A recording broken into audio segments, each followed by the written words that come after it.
This is Annihilate, your resident Gen Xer. Over here, just decided to give people my sense, my observations on all things pop culture, social, political, what have you, historical especially, most definitely. We will be talking about histories here.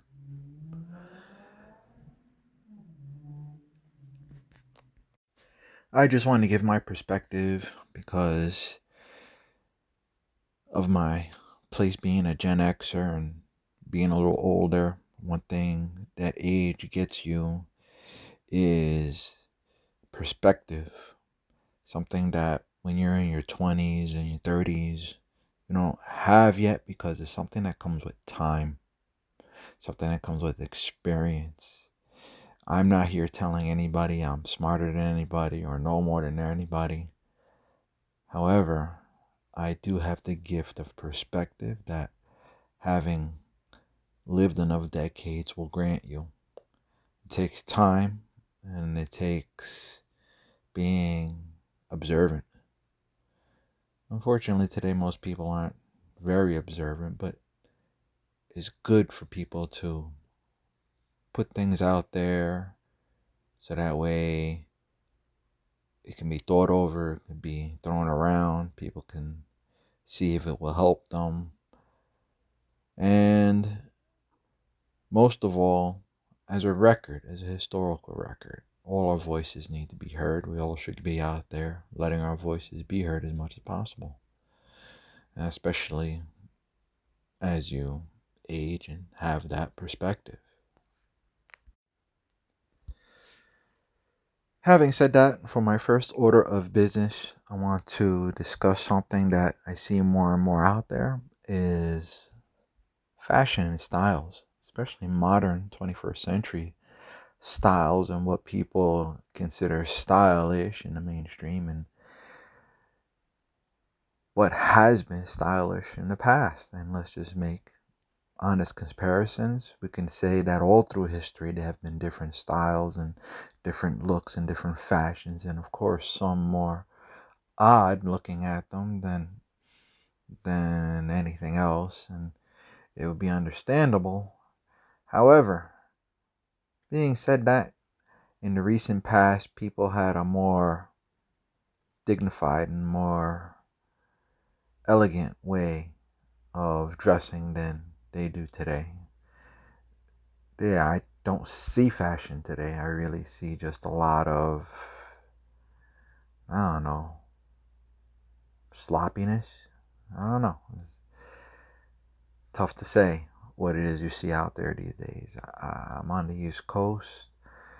I'm in New York City, and trust me, I've lived here many, many years, and I've seen it all. And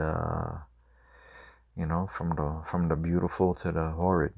But that being said, modern fashion has been progressing in a very interesting way. Look at what we have here. Look at 21st century fashion, quote unquote. Is this really what we want? Is this really, I don't know. People want to say you're at liberty to dress however you want. If you want to look like this, you want to play the fool, so and so, make yourself, in some cases, pretty much just be a clown. Is this what we are? Is this the 21st century cyberpunk? It's not even that. That would be interesting, at least. What I see today is just a lot of people making fools of themselves, looking like a clown, acting like a clown, dressing like a clown, or even in some cases, well, looking downright obscene. I've seen some very odd things. I used to work in the fashion industry and photography industry, and I trust me, I've seen odd things. But in today's day and age, it's just too much, in my opinion. We've lost our dignity. We've given it away. You know? However, look at how it was. Not just which people, or white, or black, all of us, collectively. Whether even people who were of low means, still were able to have dignity in what they dressed, and how you presented yourself, had a certain amount of class, had a certain amount of presence, definitely more dignified than we have allowed ourselves to allow technology, really, to allow us to look like fools.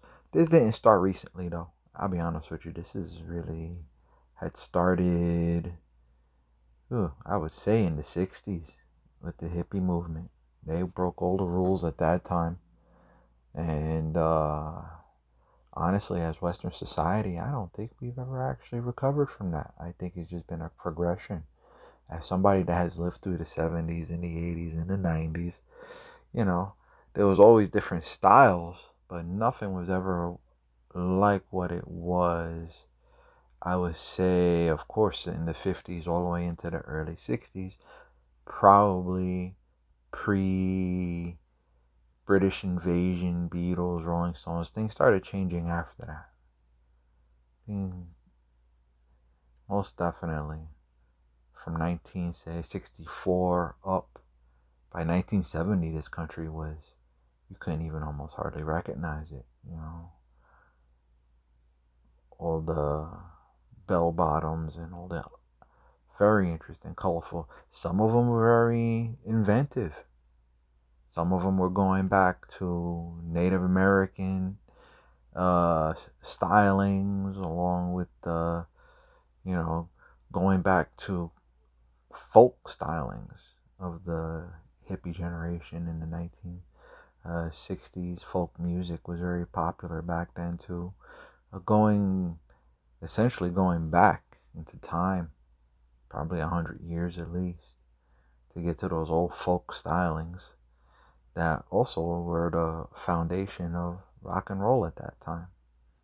It was as somebody that was raised by former hippies and somebody that was worked with these people when they were still in the workforce, when they were still very, very much in the workforce during the 90s.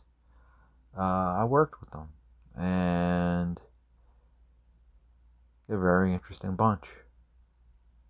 Very interesting bunch. I think that boomers today are very much attacked for being all the problems in the world, but they were thrust into a lot of difficult times that people of today would hardly imagine.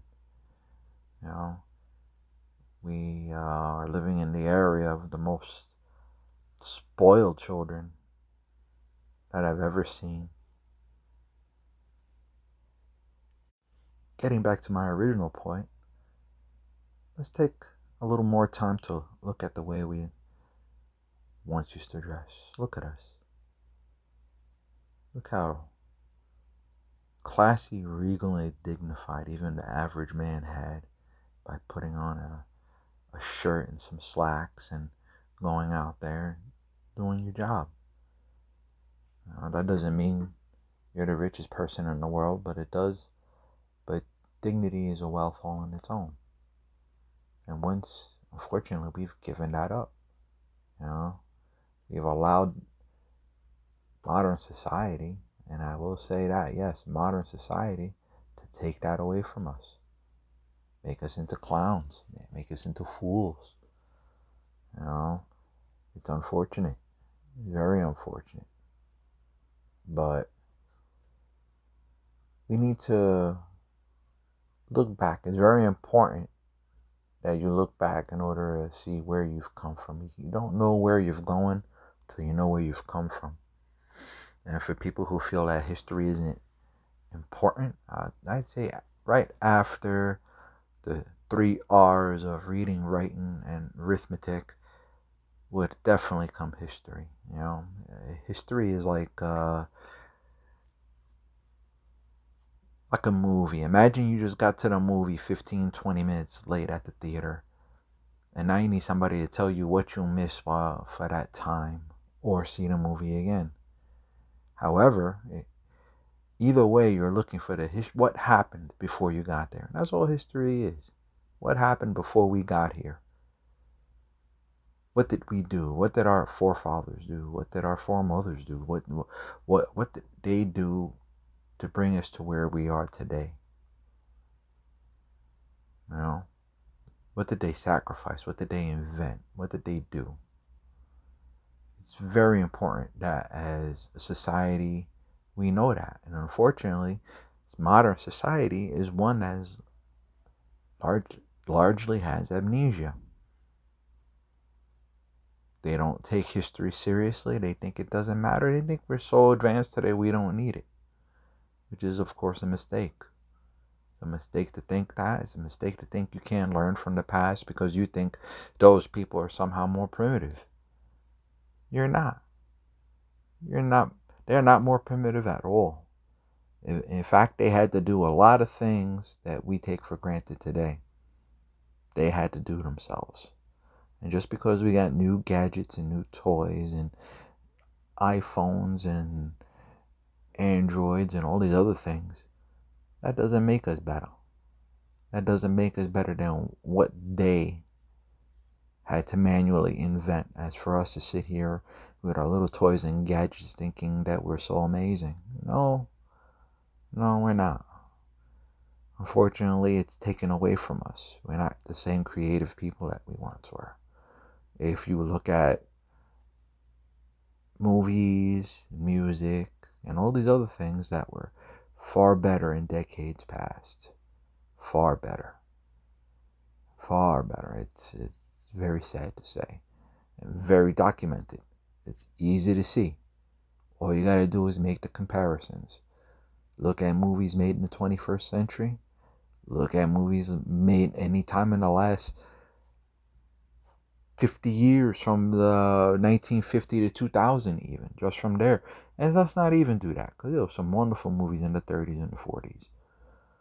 All that should be included when you think about what society was and what it is today and where we've come and how far we have slipped down and rolled down this little hill into degeneration. And it's very sad, and it's something that should be spoken about. You should ask why. Why are we regressing? Why should we regress when we have all the technology and all the ability to go, further than we've ever gone before? I believe this is intentional. This is not a mistake. Not at all. I will be going down this rabbit hole further to show what we were and what we are and what we could be. And as we take this journey together, I hope that you will join me, subscribe. Please give your ideas. Please give your opinions. They're all welcome. So, having said that, thank you very much if you made it this far. And peace.